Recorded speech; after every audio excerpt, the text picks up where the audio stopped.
Dans le souci permanent de contribuer universellement au bien-être de l'humanité par les substances biologiques naturelles, l'ONG Savoie d'Afrique Plus et SAP Laboproduction, dont les spécialités sont le foie et les organes de reproduction du consultant international en phytothérapie, le sachant Tokenglele, alias Dr Gampin, vous invite à consommer son complément alimentaire que voici. Gampin Siro est un complément alimentaire qui favorise la multiplication des cellules du foie et le bon fonctionnement du côlon. Il stimule par son action énergétique le désir sexuel en corrigeant les troubles érectiles, l'éjaculation précoce, augmente la libido et corrige la fatigue physique et mentale. Le siège est dans Cotonou à Zobo, non loin du 10e arrondissement. Contact plus 229 60 60 20 65 97 25 03 61 95 53 70 70.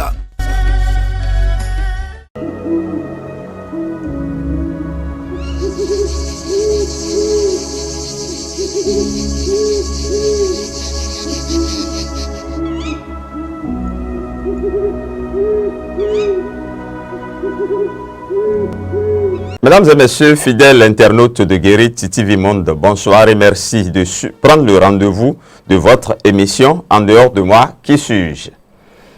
Déjà bien calé dans son fauteuil, le gardien de la tradition et coach en développement personnel et ancestral, M. Edgar Koudous Adoglo, est déjà dans ce studio.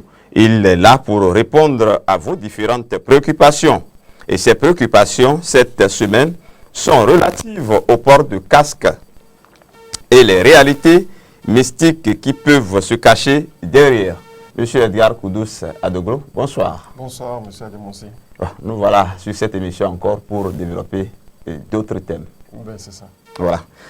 Le port de casque et ses implications mystiques. Le port de casque, désormais obligatoire au Bénin, aussi bien pour celui qui roule que pour l'usager derrière. Pourquoi doit-on, selon vous, porter de casque lorsqu'on est sur une moto, devant ou derrière? Oh, merci. Et par rapport au port de casque, ce qui est normal, en tant qu'usager de la route, il faut forcément se protéger. Nous cherchons tous la protection spirituelle, mais nous oublions aussi qu'à part la protection spirituelle, il y a aussi la protection physique. D'accord? Donc, il va falloir aussi que nous veillions aussi à la protection du corps. C'est pour ça, ceux qui ont créé, les automobilistes, les blancs, d'abord les blancs qui ont créé la moto, oui, le vélo, se sont réfléchis, se sont dit, on est exposé. Donc, par rapport à ces expositions-là, il faut pouvoir se protéger. Donc, ils ont créé ce qu'on appelle le casque, qui est en vigueur aujourd'hui. Les genouillères, en tout cas des protections pour des parties bien précises du corps physique. Donc, mais force est de constater qu'au Bénin, et je pense que l'action du président est justifiée parce que nous manquons d'éducation au Bénin. Nous manquons d'éducation pratiquement dans tous les domaines, et particulièrement dans le domaine de la route, de la conduite. Donc, ce n'est pas une imposition. Il ne faut pas que nous, en tant que peuple béninois, ne prenons pas cette décision du gouvernement-là comme une décision brutale, une décision de marginalisation. Vous voyez un peu. On a qu'à, c'est un rappel en fait. C'est-à-dire, puisque nous refusons d'adhérer à des principes bien précis, donc le gouvernement est tenu de nous forcer à ça.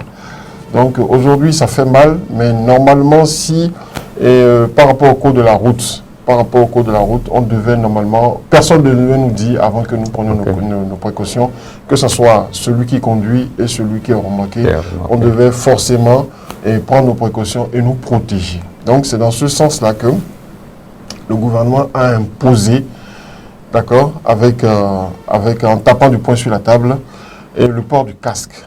Un peu. Donc le port du casque est là pour la protection physique de la tête.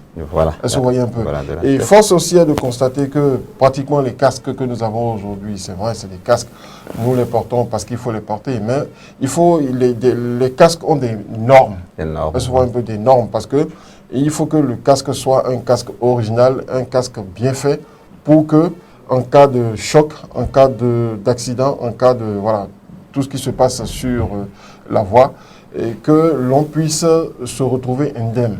Ça se voit un peu. Mais aujourd'hui, il y a beaucoup de casques. Et voilà, la qualité, et il y a des questions qui se posent par rapport à la qualité des casques. Et voilà, je voudrais m'assurer que vous ne prenez pas le non-port de casque, d'ailleurs vous l'avez dit, mais quand on entend le thème de l'émission, c'est-à-dire le port de casque et les réalités mystiques qui peuvent être derrière, on peut a priori dire, ah, M. Koulou est en train de dire que c'est pas bon de porter les casques. C'est pas le cas. Non, du tout pas, c'est pas le cas, parce que quand je prends par exemple, je prends l'usager privé. Voilà. L'usager privé, au niveau de l'usager privé, il n'y a pas de souci, il n'y a pas de problème, puisque... qui a son casque individuel. Voilà. L'usager privé qui a son casque individuel, qu'il ait une moto ou pas, il n'y a pas de problème par rapport à ça. Voilà. Mais le problème se pose par rapport au niveau plutôt de l'usager public, c'est-à-dire celui qui rend service, communément appelé Zémigano ou taxi-moto. Voilà. C'est là le problème se situe.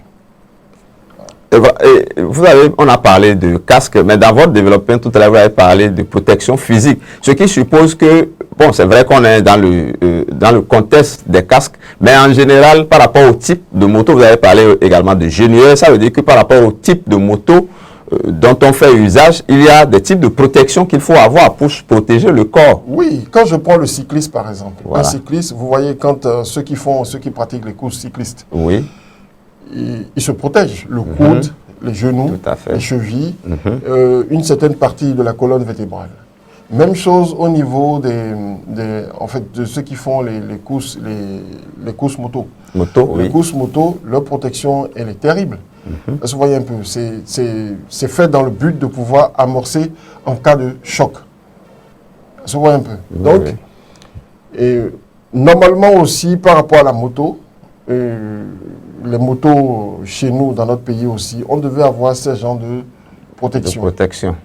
Mais comme ça ne fait pas partie de nos habitudes, disons. De notre quotidien, donc les gens ne comprennent pas. Les gens pensent que bon, il faut monter seulement sur une moto et puis ça y est, je mets le casque, qu'il soit original ou pas.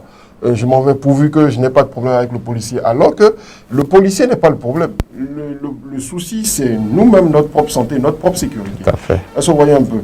Donc, la protection n'est pas complète, totale. Même quand on porte le casque, la protection n'est pas totale. Voilà. Vous voyez un peu. Il y a aussi d'autres parties du corps, en cas de choc, qui peuvent être fatales. Voilà. Vous voyez un peu. Donc, il faut qu'on éveille les gens à ça. Moi, j'ai assisté, comme un exemple avant que vous continuez, j'ai assisté au niveau du carrefour Nadjola, un accident. Après l'accident, le gars, il s'est levé et il ne s'est pas rendu compte des dégâts. Donc, il a enlevé le casque et en enlevant le casque, il a enlevé la boîte crânienne. Et il est tombé automatiquement. Vous voyez un peu. Donc, il faut forcément, ce n'est pas seulement le port du casque, mais il faut que la CNRS puisse faire réellement son travail et éduquer, exhorter la population. Vous voyez un peu. Voilà. Donc vous êtes pour le combat que fait la police républicaine. Pour le casque. Voilà. Vous avez parlé en termes de sécurité. Vous avez parlé de protection du corps physique et de protection spirituelle, en parlant bien sûr du port de casque. Oui, la protection spirituelle. Non, j'ai fait une comparaison. Une comparaison. Que nous nous soucions de la protection du corps spirituel. Il faut aussi que nous prenons en compte la protection du corps, c'est-à-dire l'intégrité du corps physique. Voilà, je comprends bien. Voilà. Maintenant, quelles sont les influences ou manifestations positives du port de casque? Oui, bon, en cas d'accident, l'organe protégé sort indemne. Il n'y a pas de lésion, il n'y a pas de problème. D'accord? Maintenant, à part ça, l'individu voyage. L'individu voyage, il prend sa moto, il va, il vient, il est en sécurité. Il n'y a pas de souci. Et en plus de ça, il est en règle vis-à-vis de la police, c'est-à-dire vis-à-vis des agents de sécurité. Et il n'y a pas de problème par rapport à ça. Voilà à peu près les bénéfices. Maintenant, Il y a un volet qu'on va aborder tout à l'heure, quand vous allez aborder la question, on va pouvoir parler de ça. Oui, maintenant, vous avez dit tantôt que le port de casque privé par rapport à un individu, tout ça ne cause pas de problème, mais c'est au niveau des émaux, au niveau du port par plusieurs personnes d'un même casque qu'on peut avoir des soucis. Quels sont les dangers justement liés au port de casque, disons, au port du même casque par plusieurs individus? Voilà. Donc, là, on va parler, puisqu'on a déjà parlé du côté privé. Du côté privé, voilà. Oui, privé. Maintenant, on va parler de la cible, le taximan. Voilà. Communément appelé le Zémidjan.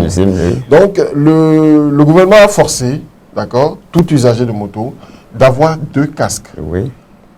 D'avoir 2 casques, c'est-à-dire son casque et le casque du client. Oui. Ou bien le casque du passager. Oui. D'accord? Mais force est de constater, que le casque qui est dédié au client peut être un risque pour le client. D'accord? Il y a 2 volets. Oui. Il y a le volet simple et il y a le volet surnaturel. Quand je parle du volet simple, par exemple, je prends un casque que Inks porte. D'accord? Inks porte, il laisse son égrégore, il laisse une partie de son énergie là-dedans.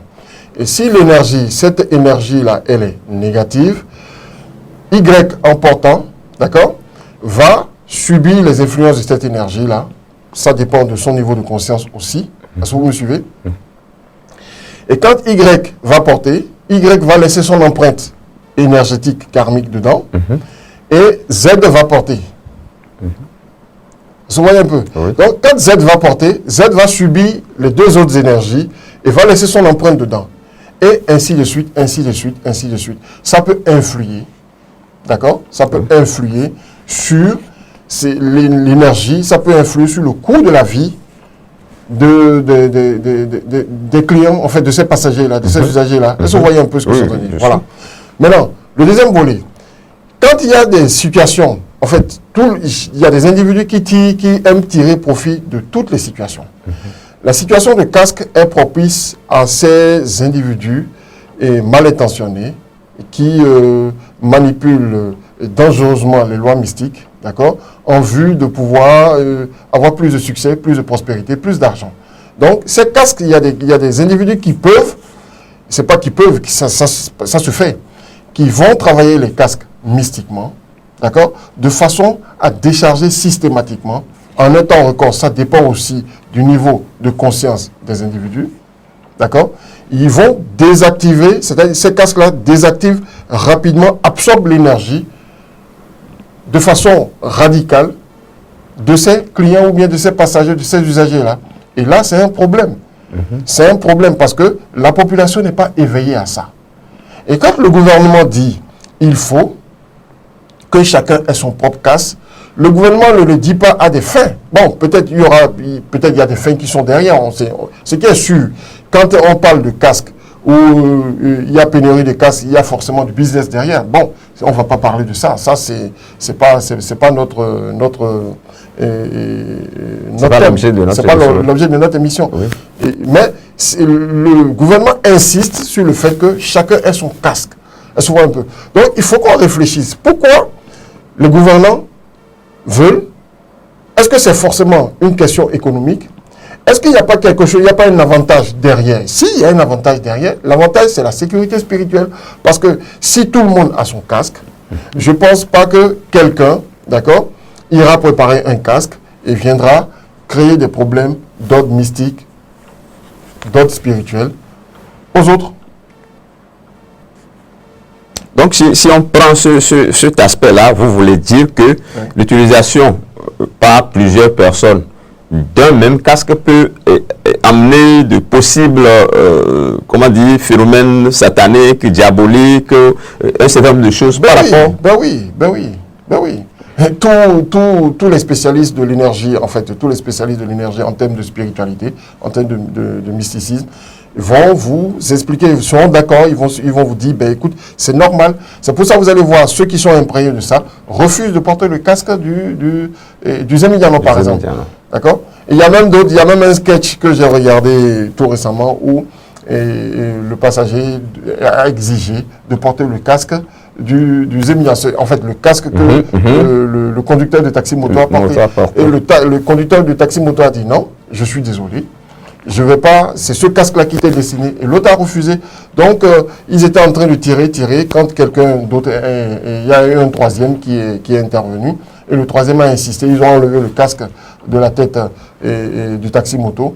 Ils ont mis le casque qui était destiné aux passagers sur la tête du taxi-moto. Et il s'est transformé en billet de banque. Vous voyez un peu. En fait, ça, c'est un sketch qui démontre, en fait, qui reflète la réalité mystique. Est-ce que je me fais comprendre là? J'essaie de faire comprendre. Ça veut dire que ça me rappelle d'ailleurs l'émission sur les friperies et l'utilisation des friperies. C'est pratiquement le même phénomène. Voilà. C'est pratiquement le même phénomène. Je prends un exemple. Vous voyez vos chaussures. Oui. Vous portez vos chaussures. Même si vous les offrez à quelqu'un, votre énergie est là-dedans. Est-ce que vous voyez un peu? Ça va porter votre empreinte énergétique. Et quand l'autre va porter, si l'autre ne fait pas un travail préalable là-dessus, c'est-à-dire un travail de désinfection spirituelle, il va porter. Si votre énergie est bonne, alhamdoulilah, est-ce que vous voyez un peu? Mais si votre énergie n'est pas bonne, votre énergie va s'incorporer à son énergie et il va vivre les affres de ça. Est-ce que vous voyez un peu? Donc, si cette chaussure-là, c'est pour ça, vous allez voir, avec une chaussure, avec la chaussure d'un individu, on peut désorganiser son énergie, spirituellement lui créer des problèmes. Voilà. Vous voyez un peu? Donc, c'est exactement le même phénomène qui se passe au niveau du casque. Et ça, il faut que les gens comprennent et s'éveillent à ça. Donc, résultat, pour pouvoir... bon, je vais vous laisser continuer. Bon, voilà. Je voulais juste poser des questions de façon précise sur ces aspects-là. Vous avez dit utilisation à des fins sataniques. Si je porte le casque de quelqu'un d'autre qui m'en veut, comment peut-il me nuire? Mais si je prends le cas par exemple où quelqu'un qui... Ça veut dire qu'il va miner le casque, c'est ça? Oui, forcément. Voilà. On peut miner même votre propre casque. Si vous le laissez... Je laisse quelqu'un d'autre, voilà. Vous laissez quelqu'un d'autre avoir accès à votre casque, ou bien vous laissez traîner votre casque. C'est un peu comme le chapeau. Oui. Vous voyez un peu. Donc, je laisse mon chapeau quelque part, on peut me déposer quelque chose là-dedans, je porte le chapeau et puis bienvenue les dégâts. Ça peut être des maux de tête à vie. D'accord? Oui, ça peut être des céphalées, ça peut être de la démence. Ça peut être des troubles psychiques, ça peut être, voilà, mon énergie que l'individu utilise. Ça peut vous rendre malade. Ça peut me rendre malade. Ça peut vous faire partie de votre aura, votre chance. Je te dis, voilà. avec ce casque-là, on peut tout faire. Tout faire. Donc, il faut que les gens soient vraiment éveillés, vraiment vigilants. Mais que faut-il faire maintenant? Bon, ce qu'il faut faire, la première des choses, c'est qu'il faut que tout le monde puisse avoir son propre casque. Son propre casque. Ce qui est compliqué. Maintenant, c'est ce que nous préconisons, que chacun ait son casque. Son casque. C'est d'abord ça. C'est d'abord ça le souci. C'est-à-dire, il faut qu'on puisse trouver les moyens dans nos projets économiques, c'est-à-dire dans nos cagnottes, différentes cagnottes, qu'on trouve les moyens de pouvoir s'octroyer un casque. Non seulement ça, s'octroyer un casque, octroyer des casques aussi aux membres de la famille, ce qui est très très important. Parce que l'élève qui va à l'école, qui doit prendre Zem, qui n'a pas de casque, sera obligé de porter le casque du Zemidiano. Et si par malheur, ce Zemidiano-là, son casque est terminé parce que le gouvernement n'a pas cette machine-là pour détecter si le casque est miné ou pas. Parce que les policiers ne peuvent rien à rien. C'est quand le truc va se produire qu'ils pourront interpeller celui qui l'a fait. Là encore, il faut qu'on puisse mettre la main sur cet individu-là. Vous voyez un peu ce que c'est en train de dire. Il y a beaucoup de... Vous voyez les problèmes qui ressurgissent de ce phénomène de casque-là. Voilà, donc il y a beaucoup de réalités. Et c'est comme ça dans toute action. Toute action, il y a le côté physique, il y a le côté spirituel invisible. Voilà. Et puis, il faut que le gouvernement aussi puisse, comme il y a déjà des comités spirituels qui sont en place, et que le gouvernement puisse traiter, c'est-à-dire se rapprocher des sachants pour pouvoir régler cette question-là. Et donner peut-être plus de possibilités à nos agents de sécurité de pouvoir appréhender ces cas-là. Voilà. L'idéal, c'est que chacun ait son casque. Voilà que moi, je n'ai pas encore les moyens. Bon, si vous n'avez pas les moyens... Je suis en train de, peut-être, comme vous l'avez conseillé, de m'organiser pour avoir le casque et peut-être faire avoir le casque à ma petite famille. Mais avant ça, voilà que je dois sortir, voilà que je suis obligé de porter le casque, peut-être du SIM. Est-ce qu'il y a une manière de se protéger? Oui, bon, forcément, il y a une manière de se protéger. Voilà. Et puis, pour se protéger, il faut forcément aller vers les sachants. Voilà. D'accord? Vers les sachants pour nous protéger contre ça. Maintenant, ce qui, même en allant vers les sachants, c'est un peu, il y aura toujours, c'est un peu plus... c'est-à-dire, il y aura toujours un hic. Parce que, vous voyez, les techniques que les gens utilisent ne sont pas les mêmes. Voilà, tout à fait. C'est des techniques diverses. Parce que, vous voyez, il y en a qui combinent avec, en fait, qui combinent avec des entités, d'accord, et des divinités. Pas nos divinités tutélaires, les Dioramons, puisque les Dioramons ne s'inscrivent pas dans ça. Les Dioramons sont pour le développement et la stabilité de là où ils sont. Est-ce que vous voyez un peu ce que je suis en train de dire? Voilà.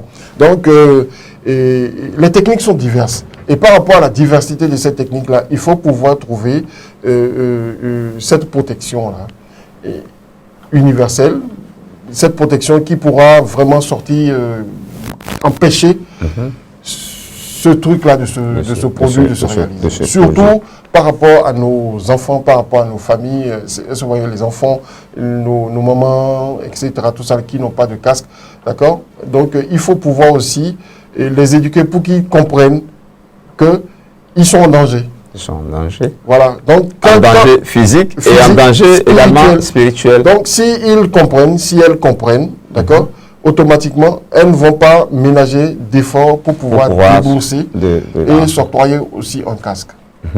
Et en dehors de ces dangers spirituels ou mystiques, il y a également le port de plusieurs casques. Il y a aussi des causes liées, des causes sanitaires, je dirais. On n'a pas... Oui, il y a des causes sanitaires. Par exemple, il y a des causes sanitaitaires. Si par exemple on était en plein Covid, je pense qu'il y aura un gros problème. C'est-à-dire en cas de pandémie, c'est pas conseillé qu'on puisse porter. Il y a les allergies, il y a beaucoup de maladies. Il y a beaucoup de maladies, il y a les puces, les poux. Voilà, vous voyez un peu. Tout à fait. Et puis en plus, il y a beaucoup de choses. Ça englobe beaucoup. Donc, pour pouvoir régler le problème, il faut forcément que chacun ait son casque.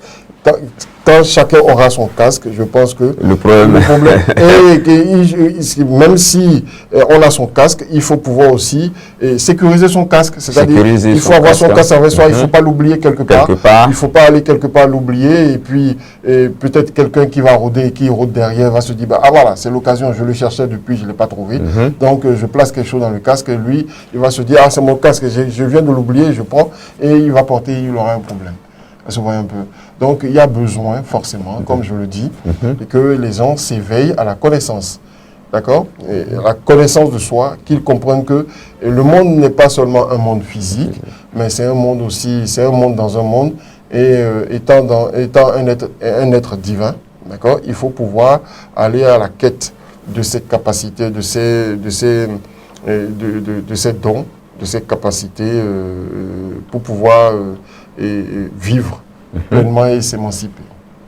Voilà, je crois que c'est une véritable question d'actualité parce que le dossier port de casque est véritablement un dossier qui défraie la chronique actuellement. Et je pense que les conseils que vous prodiguez sont importants et nécessaires, ces conseils-là, pour ceux qui nous suivent parce qu'aujourd'hui, le port de casque est obligatoire pour tous les usagers, ceux qui sont en moto, ceux qui sont remorqués ou ceux qui conduisent.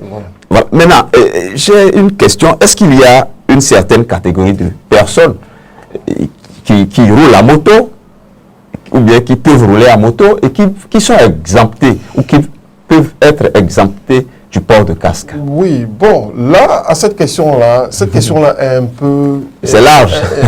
C'est un peu compliqué. Oui. C'est un peu compliqué dans le sens où nous sommes dans une société purement vaudou. Oui. Est-ce que vous voyez un peu? C'est-à-dire, bon, quand je dis société purement vaudou, c'est vrai, il y a les chrétiens, il y a les... Mais avant, notre société est purement vaudou, purement animiste. Oui. Voilà que les gens souffrent que je parle comme ça. Animiste, que les gens diront, mais nous ne sommes pas des animistes, machin, etc. Mais c'est parce qu'ils ne comprennent pas le mot animiste. Parce que le mot animiste, c'est l'anagramme du mot âme. Est-ce que vous voyez un peu? Quand on parle de l'animisme, l'animiste, lui, il communique avec l'âme universelle. Il y a une seule âme, un seul esprit, un seul Dieu. D'accord? Donc, nos parents, nos ancêtres connaissaient ça depuis. Donc, en tant qu'animistes, il n'y a rien de diabolique qui est derrière. Nous sommes en harmonie parfaite, d'accord? Et en symbiose parfaite avec la divinité, qui est Dieu. Oui. Qu'il soit appelé Allah, qu'il soit appelé tout ce qu'on veut. Le traditionnaliste connaît Dieu en tant que l'unique âme, l'unique esprit et l'unique dans tout. Ouais. Vous voyez un peu ce que ça veut dire. Donc, par rapport à ça, il y a des gardiens des temples, les gardiens de la tradition. De la tradition. En leur rang et grades diverses. Particulièrement quand on rentre dans des peuples un peu spécifiques comme les Sétons, etc. Il y a la hiérarchie des Vodounos, des Avossés, d'accord, qui, au niveau de la hiérarchie suprême, ne se débarrassent pas du chapeau. Il y a les têtes couronnées aussi, qui ne se débarrassent pas du chapeau. Parce que leur initiation ne leur permet pas de dévoiler leur frontanelle en public. Est-ce que vous voyez un peu? Maintenant, l'initiation qu'ils ont reçue a été faite de façon à ce que c'est un seul chapeau qu'ils doivent porter. Donc, porter un casque sur le chapeau, c'est une problématique qui, jusqu'à présent, n'a pas été encore résolue. C'est vrai, il y a des démarches qui ont été faites, etc. Tout ça là, pour pouvoir régler cette question, pour pouvoir alléger, c'est-à-dire essayer d'exempter cette caste-là. Mais je pense, jusqu'à présent, il n'a pas été encore... Il n'y a pas eu de solution. Donc, ce problème, c'est un véritable problème. C'est un véritable problème par rapport à eux-mêmes, c'est-à-dire vis-à-vis des forces qu'ils manipulent, vis-à-vis de la charge mystique, de la connaissance qui repose sur les épaules. Donc, c'est un véritable problème. Donc, je profite ici pour pour demander au gouvernement, surtout au ministre de l'Intérieur, de pouvoir baisser la tête sur cette question, et de pouvoir réfléchir pour qu'il y ait une harmonisation et que cette casse-là ne se voit pas marginalisée et que son émancipation soit totale et concrète, quoi. Vous voyez un peu ce que j'entends. Voilà.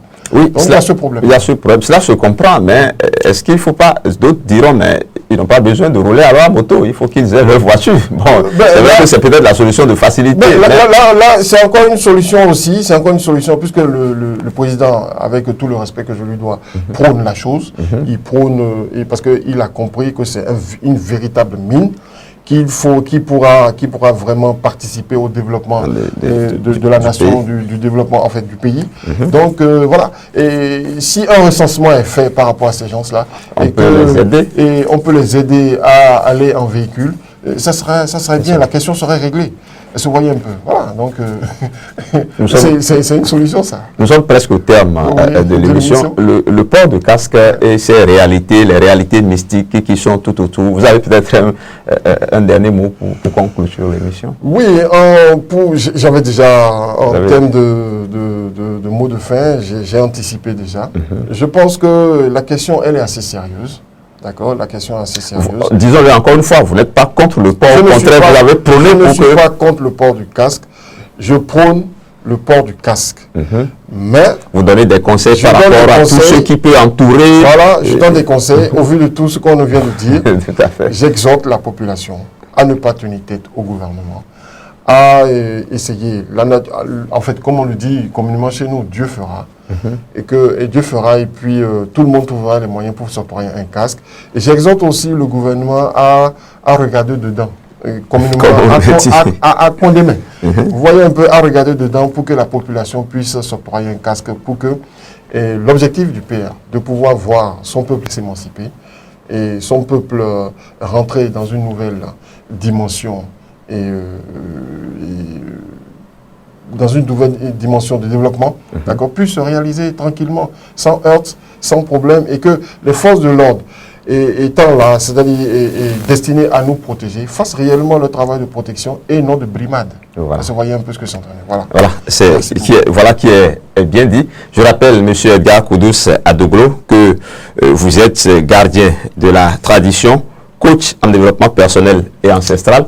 Au cours de cette émission En dehors de moi, qui suis-je, il a été question d'un sujet d'actualité, le port de casque, mais aussi des réalités mystiques qui peuvent entourer son utilisation. Merci donc d'avoir été des nôtres. Quant à vous, chers fidèles internautes de Guériti TV Monde, merci de nous avoir suivis et à la prochaine pour une nouvelle émission. Merci aussi à vous pour votre disponibilité.